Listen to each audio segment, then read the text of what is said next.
Hello everyone. Today we will study about Arrhenius equation. In physical chemistry, the Arrhenius equation is a formula for the temperature dependence of reaction rates. This equation has a vast and important application in determining rate of chemical reactions and for the calculation of energy of activation.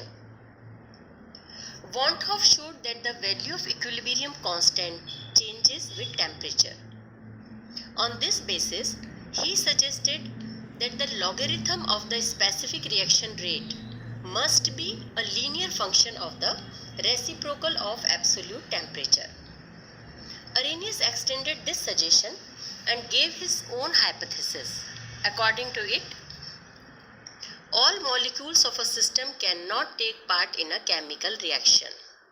Second, it is only a certain number of molecules which react. These reacting molecules are known as active molecules. Third, the molecules which do not take part in a chemical reaction are known as passive molecules. Fourth, an equilibrium exists between active and passive molecules. Active molecules और passive molecules है, इनके बीच में equilibria exist करता है.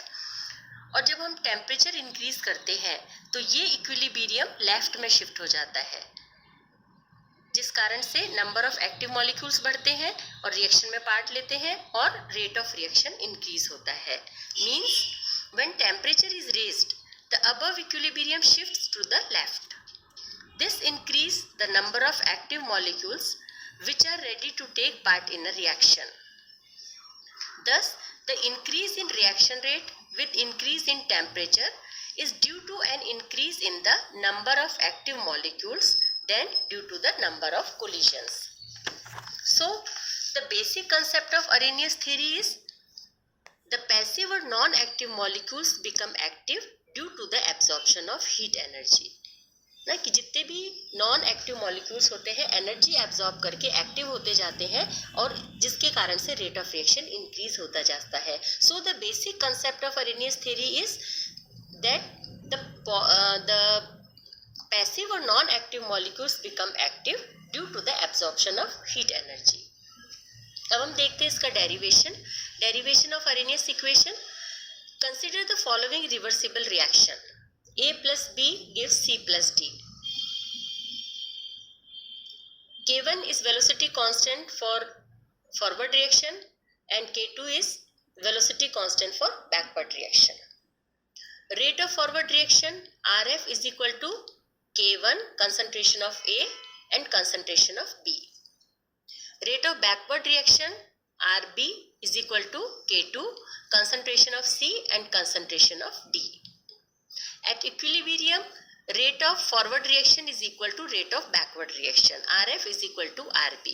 So, K1 concentration of A, concentration of B is equal to K2 concentration of C and concentration of D. Or Kc is equal to Kc is equilibrium constant. So, Kc is equal to K1 upon K2 is equal to concentration of C into concentration of D upon concentration of A into concentration of B. Equation number 1. From thermodynamics, Van 't Hoff equation है d log Kc upon dt is equal to delta E upon RT square, where delta E is the heat of reaction, Kc is equilibrium constant, as Kc is equal to K1 upon K2, where K1 and K2 are the rate constant of the forward and backward reaction respectively. Equation 1 becomes, अब हम इसको यहाँ पर Kc is equal to K1 upon K2 जो है, तो यहाँ Kc की value Van 't Hoff equation में K1 upon K2 रख देते हैं हम, तो हमारे पास में आ जाता है d log K1 minus d log K2 upon dt is equal to delta E upon RT square. अब हम इसको अलग अलग कर देते हैं, तो ये हो गया d log K1 upon dt minus d log K2 upon dt is equal to delta E upon RT square.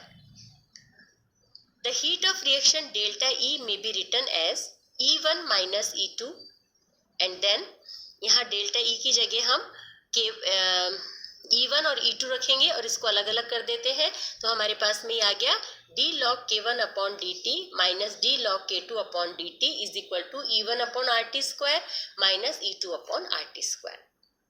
If E1 and E2 are assumed to be characteristic of the forward and backward reaction only, in that case यहाँ पर हम E1 upon RT square जो है वो किसके बराबर हो जाएगा, d log k1 upon dt के बराबर।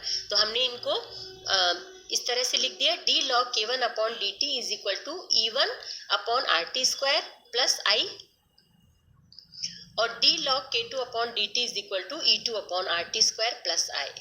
It has been found that I is independent of temperature and equal to 0. So we can write, ये यहाँ पर 0 हो गया, so d log k1 upon dt is equal to E1 upon RT square, equation number second, and d log k2 upon dt is equal to E2 upon RT square, equation number third. ठीक है, equation second and third were proposed by Arrhenius and are known as Arrhenius equation.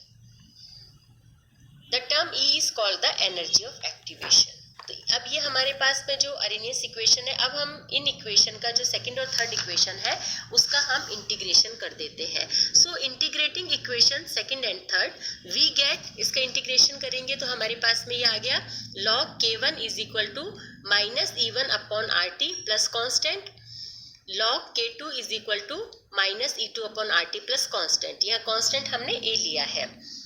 अब हम इसको the above equation can be put as, इस तरह से लिख सकते हैं कि k1 इज इक्वल टू क्या हो जाएगा, k1 is equal to e raise to the power minus E1 upon RT and k2 is equal to e raise to the power minus E2 upon RT। या in general हम ये लिख सकते हैं k is equal to e raise to the power minus E upon RT। ये हमारा हो गया Arrhenius equation. In equation 4, equation number 4 है, in equation 4 A is constant, ठीक है, और ये जो A कांस्टेंट है और जो factor e raise to the power minus E upon RT is responsible for the marked influence of temperature. जब हम जैसे जैसे टेम्परेचर बढ़ाते हैं, रेट ऑफ रिएक्शन जो इंक्रीज होता जाता है, उसके लिए ये ही रेस्पॉन्सिबल है, जो प्री एक्सपोनेंशियल फैक्टर है। On the factor A is known as frequency factor of the reaction or collision number. It is also called pre-exponential factor. अब हम क्या करते हैं कि ये जो हमने सेकंड और थर्ड इक्वेशन का जो इंटीग्रेशन किया था, तो हम इसमें इक्वेशन सेकंड जो है उस पर प्रॉपर लिमिट अप्लाई करते हैं।